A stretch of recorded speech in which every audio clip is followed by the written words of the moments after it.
Bonjour chers candidats et bienvenue sur notre chaîne TCF Canada.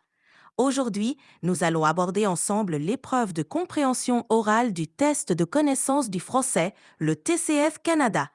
Cette épreuve dure 35 minutes et se compose de questions à choix multiples, QCM. Pour chaque question, vous aurez 4 choix de réponse, A, B, C ou D. Mais attention, une seule réponse est correcte. Les questions sont présentées de façon progressive, ce qui signifie qu'elles deviennent de plus en plus difficiles au fil de l'épreuve. Autre point important, chaque enregistrement n'est diffusé qu'une seule fois. Alors, restez bien concentrés. Pendant cette session, je vous invite à noter vos réponses. Vous trouverez les corrections à la fin de la vidéo. N'hésitez pas à partager avec nous dans les commentaires, vous indiquant votre niveau de TCS correspondant. Préparez-vous bien et bon courage à tous. A, Allez-y, entrez. B, Asseyez-vous, je vous en prie. C, Fermez la porte, s'il vous plaît. D, Merci pour ce café.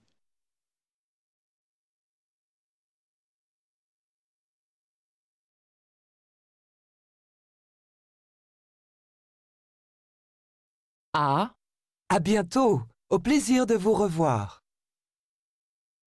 B, Le programme est affiché sur la porte. C, Voici la salle pour prendre le petit déjeuner. D, Vous pouvez laisser vos bagages là.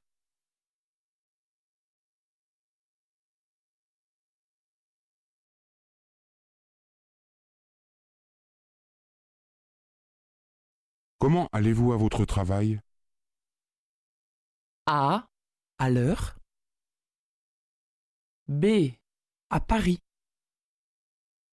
C, À pied? D, À 8 heures.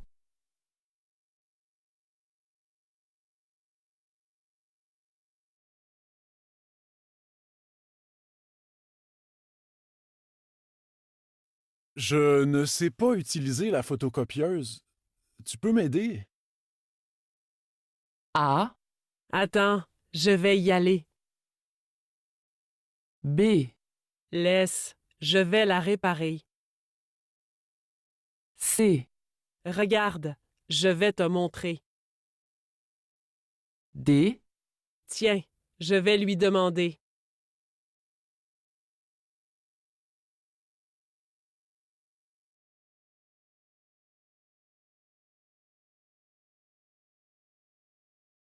Cette année, c'est décidé.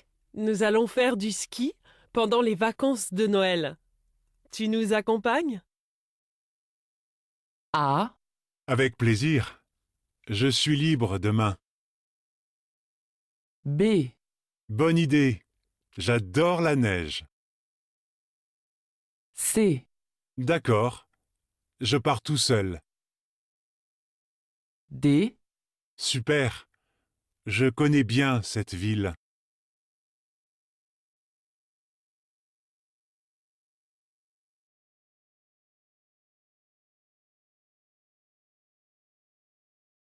Salut Sylvie, ça va? T'as l'air fatiguée. Quand est-ce que tu pars en vacances? A, J'ai mon vol mardi prochain. B, Je reste 5 jours sur place. C, Je vais visiter l'Italie. D, Je voyage avec mes collègues.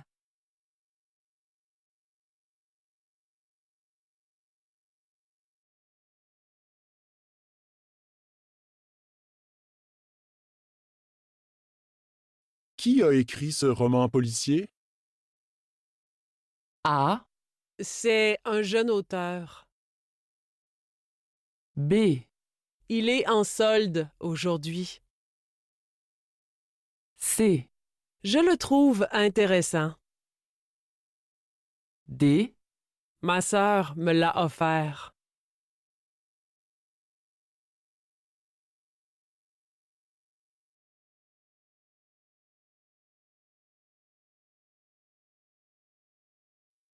Pour le souper de ce soir avec tes parents, qu'est-ce que tu penses d'un poulet aux champignons? A, Ce sera parfait avec du riz. B, Ils sont contents de venir. C, Je m'occupe du dessert. D, On peut manger au salon?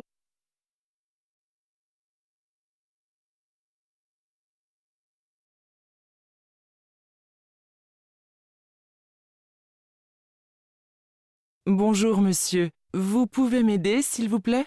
Je cherche une boîte pour poster ce courrier. Ah, allez à la poste.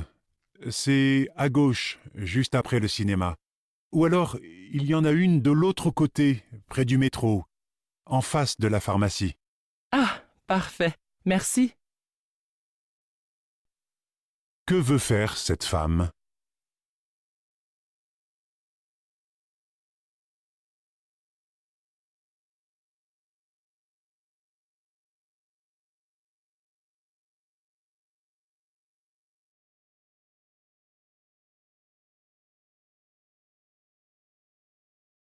Salut Laura. Tu fais une drôle de tête. Tu ne te sens pas bien? Non, je pense que je n'ai pas réussi mon examen d'histoire. Je n'ai pas pu réviser. Samedi, je suis allée au cinéma et dimanche, j'ai joué au tennis. Tu pouvais travailler le soir? Mais j'étais beaucoup trop fatiguée. De quoi Laura a-t-elle peur?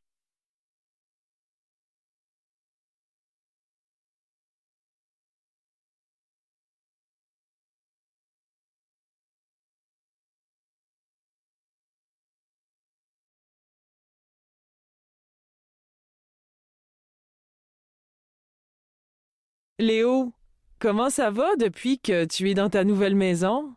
Ça va, mais je n'ai pas encore Internet. Mince alors. Et est-ce que ton téléphone fixe marche au moins? Oui, mais je n'en ai pas vraiment besoin. Je viens de m'acheter un ordinateur tout neuf, mais sans Internet. Je ne peux pas travailler et contacter mes clients. Je comprends. Tu as vu quelqu'un pour arranger ça? Qu'est-ce qui est difficile pour Léo?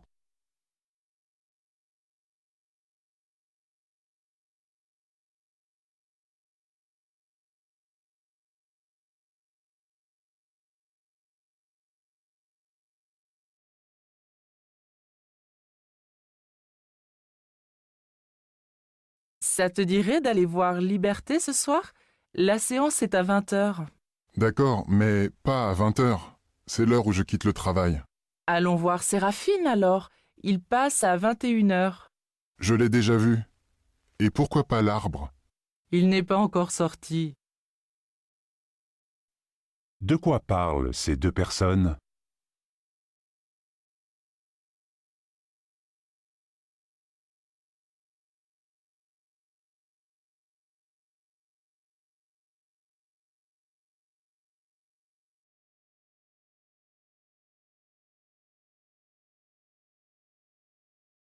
Allô, bonjour, monsieur Didier à l'appareil. Je téléphone au sujet de la livraison des articles dont la référence est 433JS. S'il n'est pas trop tard, j'aimerais ajouter 2 ordinateurs supplémentaires. Il n'y a aucun problème, ce sera fait. Pourquoi monsieur Didier appelle-t-il?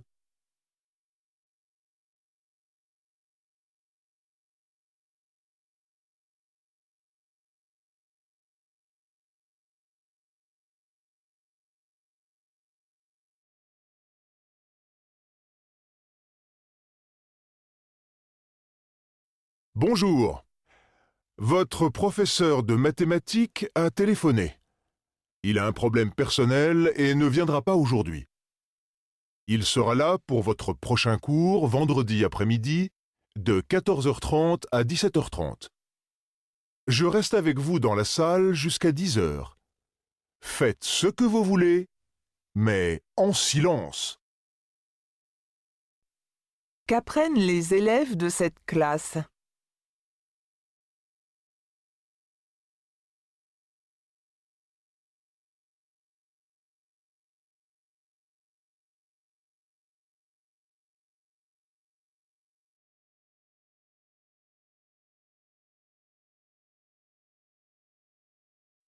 Bonjour Anne-Marie. Bonjour Nicolas. Vous êtes de Limoges, vous habitez Île, mais vous êtes en vacances ici en Auvergne. Absolument. Ça vous arrive souvent de venir dans la région voisine? Oh oui, oui, oui. Nous aimons beaucoup la région. Nous venons très souvent. Que faites-vous? Vous louez un gîte? Vous allez chez l'habitant? Oui, oui, oui. On à loue un l'hôtel? gîte, oui. Oui. Gîte rural? Oui, c'est très intéressant parce on connaît des gens comme ça qui nous aident à découvrir des choses qu'on ne connaîtrait pas autrement. Pourquoi Anne-Marie se trouve-t-elle en Auvergne?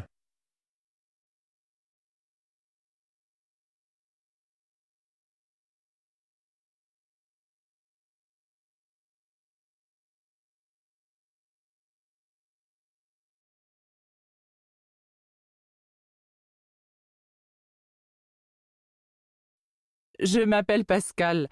Ça fait 4 ans que je travaille dans une école maternelle. Je suis chargée d'aider les enseignants dans la classe. Alors, le plus dans le métier pour moi, c'est les relations avec les enseignants et les enfants. Ça, on a vraiment beaucoup de chance à ce niveau-là, surtout avec les enfants. Les côtés négatifs du métier, je dirais peut-être les journées un peu longues dans le bruit, parce que les enfants sont quand même en général bruyants. Qu'apprécie Pascal dans son métier?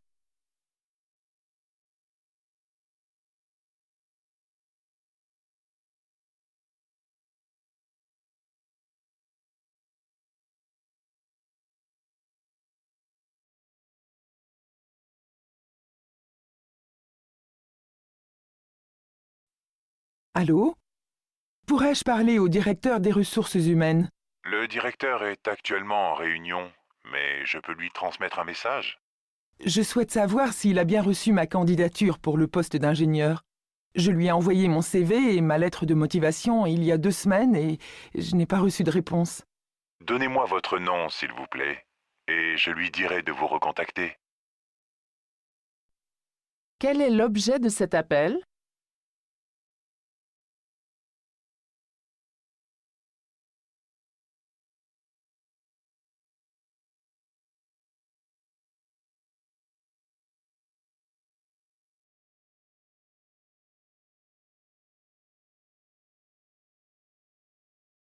Est-ce que tu achètes des vêtements sur Internet?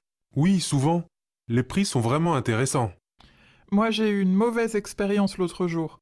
J'ai commandé un pantalon, mais ils ont fait une erreur. Et ils m'ont envoyé un modèle complètement différent. J'ai réussi à le rendre, mais c'était compliqué. Finalement, je préfère les boutiques. Au moins, on sait ce qu'on achète. Tu n'as pas eu de chance. Qu'est-ce qui déplaît à la jeune femme dans les achats en ligne?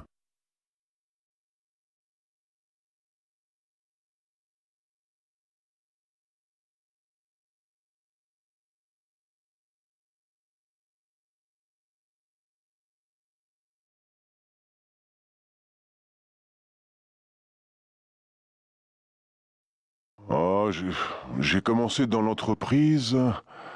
Cela fait quand même 30 ans, à l'époque où on ne s'embarrassait pas avec le recrutement. Je me souviens, dès le soir où j'ai fini ma formation, mon patron de stage m'a proposé de rester. Et pour mes copains de formation, pareil. Ah, c'est sûr, on n'embauche plus si facilement. Maintenant, je suis un ancien. Je dois recruter les jeunes qui arrivent, et je trouve ça incroyable. Ils accumulent les diplômes, on fait plein de stages, sont 50 à postuler. Cela ne doit pas être drôle. Que constate cet employé?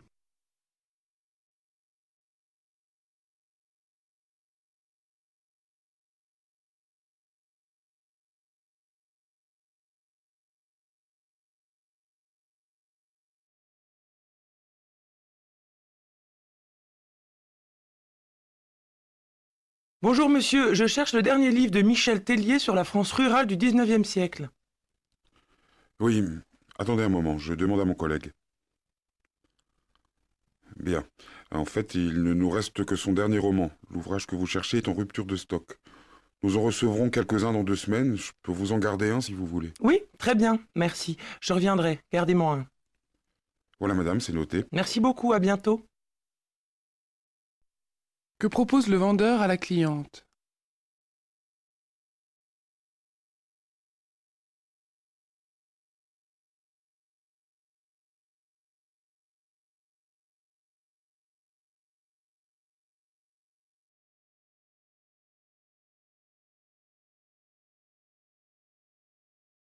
Quel froid ce matin! Ouais, mais au moins, il y a du soleil. C'est sûr, à côté d'hier, la pluie toute la journée, c'était l'horreur. Ah oui, j'aime mieux ce froid sec. Quel temps fait-il aujourd'hui?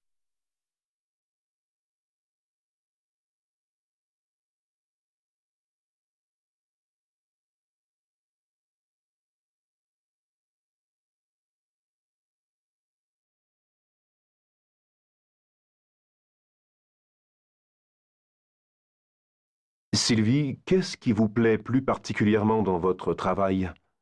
En tant que responsable multimédia, je suis également conceptrice de formation en ligne, formatrice de formateurs et enseignante de français langue étrangère. C'est ce dernier point qui m'attire. Un de mes centres d'intérêt en français langue étrangère concerne le développement d'une politique linguistique en faveur du français comme langue de communication, et pas seulement comme symbole d'une certaine culture et du pays des droits de l'homme ou comme langue de l'amour. J'essaie de montrer que l'apprentissage des langues est une passerelle entre les peuples et les cultures. Quel objectif Sylvie poursuit-elle en enseignant le français langue étrangère?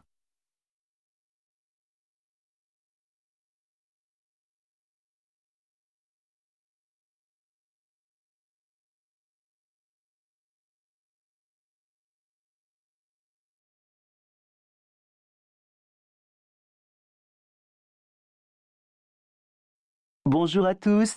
Aujourd'hui, nous recevons Philippe Bouchard, sociologue, qui publie Les grands enfants chez Papa et Maman. Bonjour Philippe Bouchard. Dans votre livre, vous dites que les jeunes filles partent plus vite de chez elles que les garçons. Comment l'expliquez-vous? Elles sont plus précoces que les garçons, elles sont plus mûres et entrent plus vite dans les conflits avec leurs parents. Et qu'est-ce qui provoque ces conflits? Ils sont de toute nature, de l'habillement à l'argent de poche, en passant par le programme télé. Elles ont plus de disputes avec leurs parents au sujet de leurs petite amie, et elles sont donc plus pressées de partir de la maison, de devenir plus indépendantes. Pourquoi les filles partent-elles de la maison plutôt que les garçons?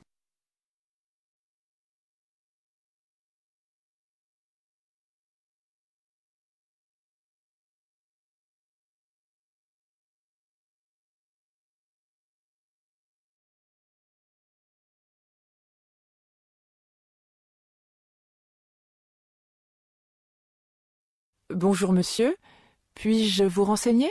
Bonjour, je souhaiterais visiter le sud de la France avec mon épouse. Eh bien, nous pouvons vous proposer un séjour sur la Côte d'Azur. Vous pourriez acheter un forfait qui comprend le transport aller et retour, ainsi que les nuits d'hôtel et les trajets de bus entre les villes. Voici la brochure du séjour. Je vais en parler à ma femme et je reviendrai demain. Merci. Quelle est l'intention de cette personne?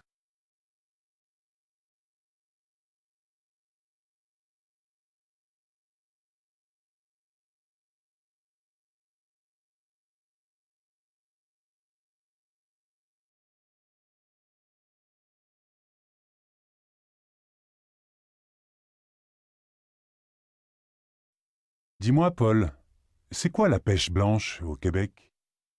On l'appelle blanche parce qu'on pêche l'hiver à la ligne en creusant des trous dans la glace des lacs et des rivières gelées. Mais vous devez geler à attendre le poisson sans bouger. Non, car chaque pêcheur se protège du froid en installant une cabane en bois au-dessus des trous. C'est une pêche d'intérieur? En quelque sorte. En tout cas, le poisson est bien frais. Pourquoi les pêcheurs utilisent-ils une cabane?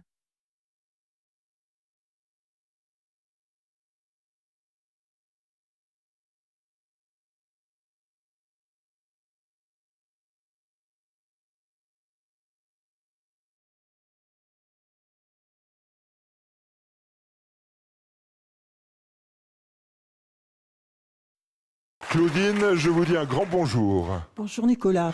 Vous avez beaucoup d'activités, beaucoup de passions artistiques, vous faites du soutien scolaire, vous êtes écrivain public. Oui, ben, écoutez, j'essaie d'occuper mes journées par des activités qui me plaisent, étant donné que je suis à la retraite maintenant et que voilà, j'adore l'art. Et puis j'aime bien les enfants, j'aime bien la nature, voilà, la lecture, tout ce que je peux faire maintenant que j'ai du temps.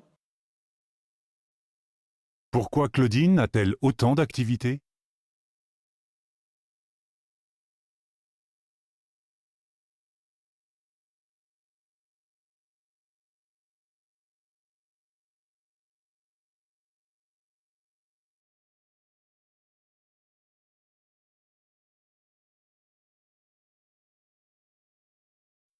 Ah, c'était bien, hein? Quel acteur, ce type! Il joue comme un dieu, non? T'exagères un peu, mais oui, c'est surtout le scénario qui était original pour une fois. Ouais, ça change un peu. Il y a que la musique, un rien mélo qui m'a ennuyé. C'est vrai, moi aussi. Mais les dialogues, t'as remarqué comme ils sonnaient juste, eux? Ça faisait l'équilibre.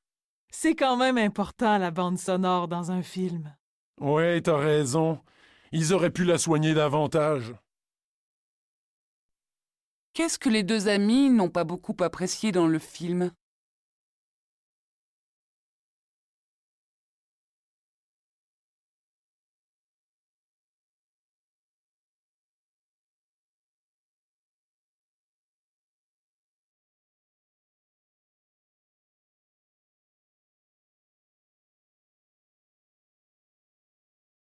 Pouvez-vous me parler de votre expérience aux États-Unis? Est-ce que ça vous a plu? Oui, beaucoup. Je suis restée là-bas 1 an. J'étais l'assistante d'une institutrice dans une école maternelle. C'était votre premier long séjour à l'étranger? Aussi long, oui, mais je suis déjà partie plusieurs fois en Grande-Bretagne pendant les mois d'été. Nous avons de la famille à Londres. Vous n'avez donc pas de difficulté pour communiquer en anglais? Non, je suis parfaitement bilingue. Qu'apprend-on sur cette jeune femme?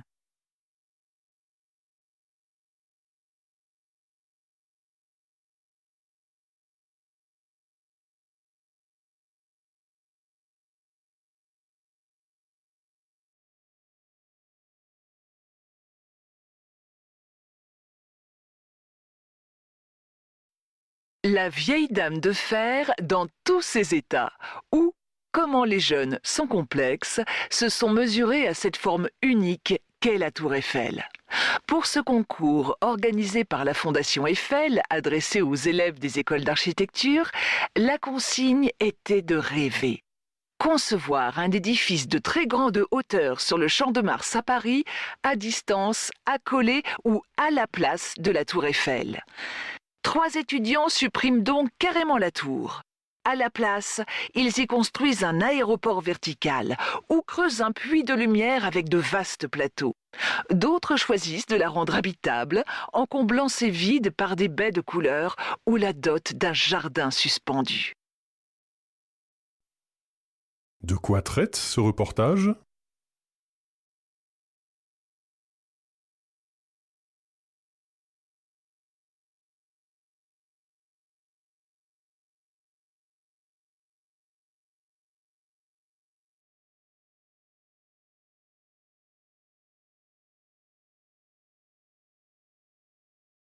C'est le plus grand site archéologique du monde. Sur une superficie de 44 hectares, il accueille chaque année 2,5 millions de visiteurs.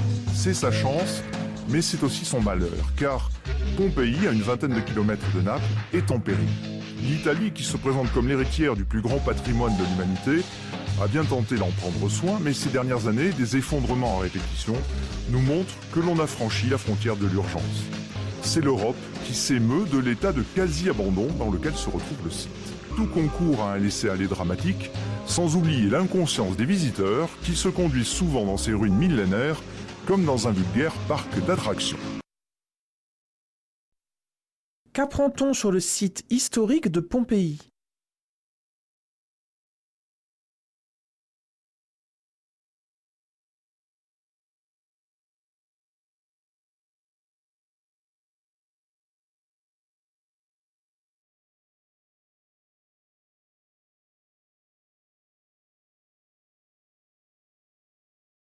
Je suis un marcheur, et mes vacances se passent à marcher parce que ça me permet de réfléchir. Que le rythme de la marche est musical pour les oreilles, éblouissant pour les paysages, et que les médecins m'ont démontré que l'activité musculaire permettait d'éviter des fractures des os importants, et que la vieillesse doit marcher. Je ne marche pas n'importe où, je marche sur des sentiers de grande randonnée, et j'y ai souvent fait des rencontres vraiment merveilleuses. On y rencontre à la fois le paysage, les autres, mais on se rencontre aussi soi-même. Comment la personne considère-t-elle la marche?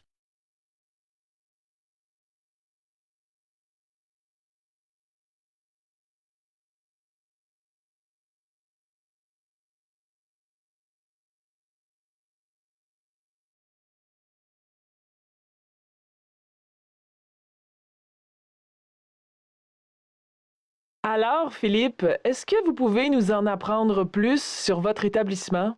Quand j'ai récupéré l'endroit, il s'agissait d'un lieu qui était ancien à Montréal, début 19e siècle.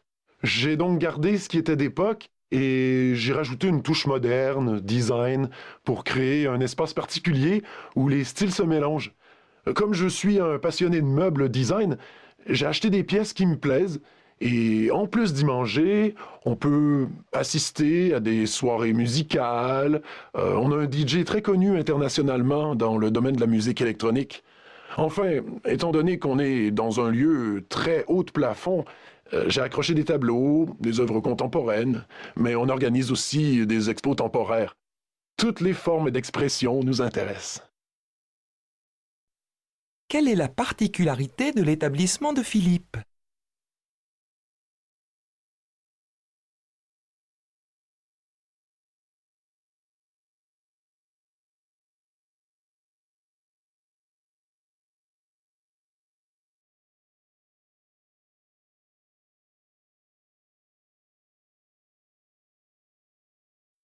Le biomimétisme, c'est en fait s'inspirer du vivant, de la nature pour concevoir de nouvelles technologies, pour innover. Le monde du vivant a de nombreuses choses à nous apprendre. Imiter la nature, car c'est la plus durable, la plus économique et la plus rationnelle, mais jusqu'à quel point? Gauthier Chapelle, bonjour. Bonjour. Vous êtes biologiste, vous avez créé la société Biomime Green Loop. Alors, on peut dire que depuis le début, il y a près de 4 milliards d'années, la Terre nous offre vraiment cette opportunité? Mais oui, disons que par définition, la vie s'est maintenue effectivement depuis 3,8 milliards d'années. On est actuellement entouré d'au moins 8 millions d'espèces qui ont toutes les leçons à nous donner pour pérenniser notre présence sur Terre. En quoi consiste le concept présenté par la société Biomime Green Loop?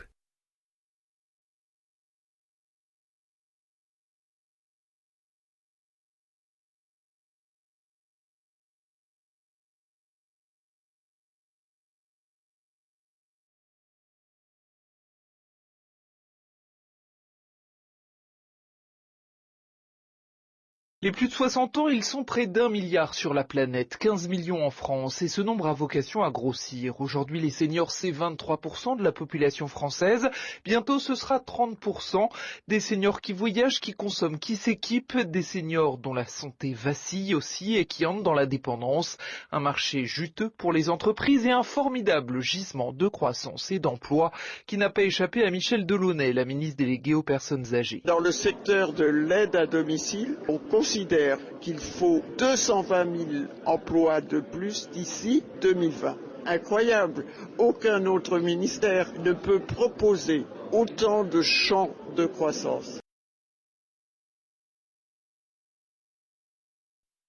Dans ce reportage, qu'apprend-on sur les seniors?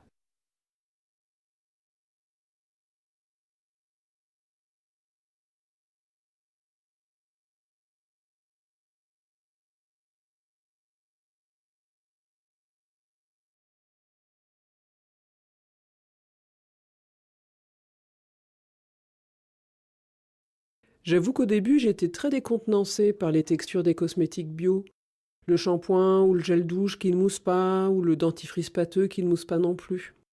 Les parfums, par exemple, quasi inexistants, ou alors très forts aux huiles essentielles, m'ont également déstabilisée. Mais j'avoue que les marques ont fait des progrès considérables depuis. Et maintenant, je ne remarque plus la différence. Au final, je choisis mieux mes produits et j'en achète moins, et donc je dépense moins. Et surtout, c'est un accord avec mes idées. Franchement, à quoi bon manger des fruits et des légumes bio pour notre santé, alléger nos repas en viande pour la planète, si l'on continue à se tartiner de crème enrichie aux produits chimiques? Qu'explique cette utilisatrice des produits cosmétiques bio?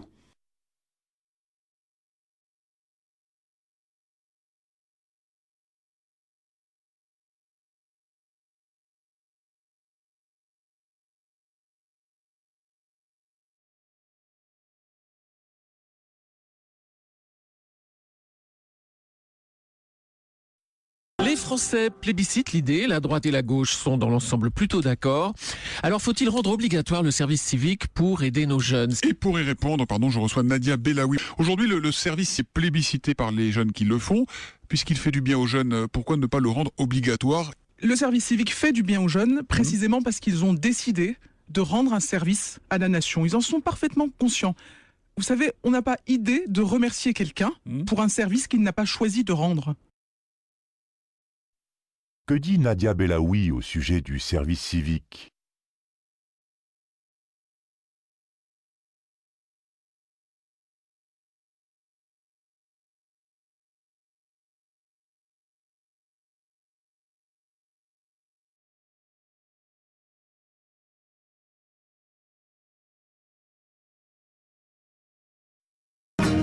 Camille Claudel restera pour la postérité une élève de Rodin. Elle est exposée dans le musée Auguste Rodin, elle est connue comme telle. Elle a beaucoup reçu de Rodin, mais elle s'en est servie pour créer une œuvre totalement différente. On connaît évidemment la fameuse phrase « Je lui ai montré où trouver de l'or, mais l'or qu'elle trouve est bien à elle ». C'est très flagrant quand on compare plusieurs œuvres. À côté du penseur, qui est, c'est vrai, d'une puissance ramassée, tout en muscles, et qui dégage une force presque brute, l'homme penché, lui, est construit comme presque un arbre dont on voit les nervures, dont on saisit les muscles, les nerfs, l'attitude, et presque plus la pensée que chez le penseur.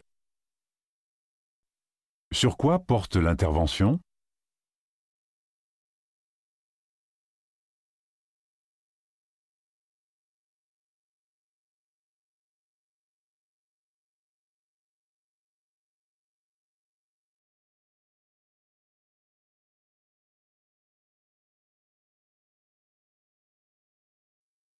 Le plan Nord mise aussi sur l'appui des populations locales, notamment celui des Inuits et des Amérindiens, que l'on va former aux nouveaux emplois.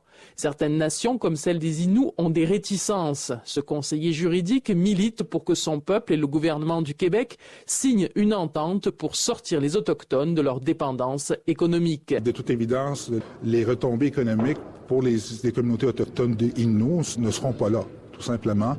Mais je pense que c'est une responsabilité du gouvernement, de l'État québécois également, de s'assurer que les jeunes Inuits soient formés et qu'ils aient accès à des jobs valorisants dans le cadre des projets miniers. Certains environnementalistes ont des réserves face à ce plan qui va faciliter l'exploitation de zones jusqu'alors vierges. Comment réagissent les populations indigènes concernées par ce projet?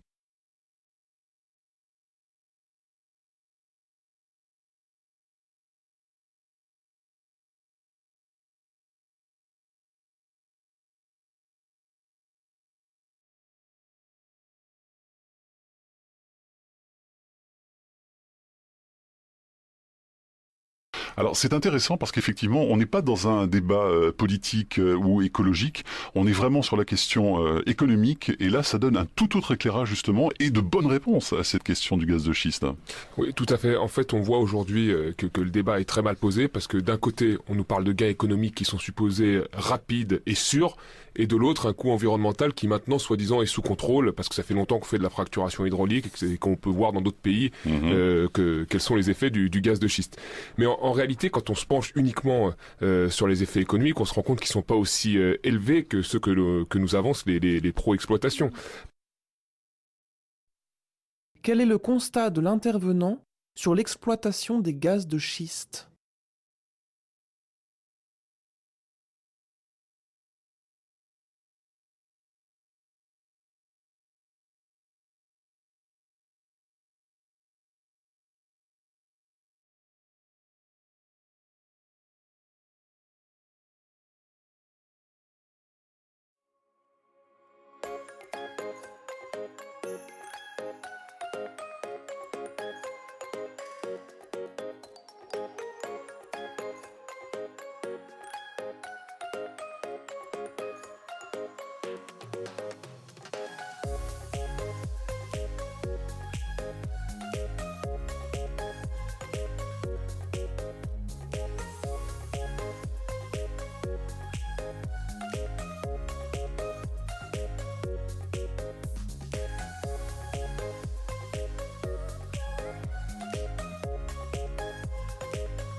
Merci d'avoir regardé cette vidéo.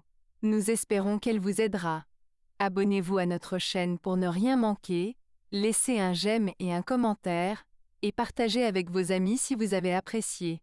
Bonne chance pour le TCF et bon courage. À bientôt.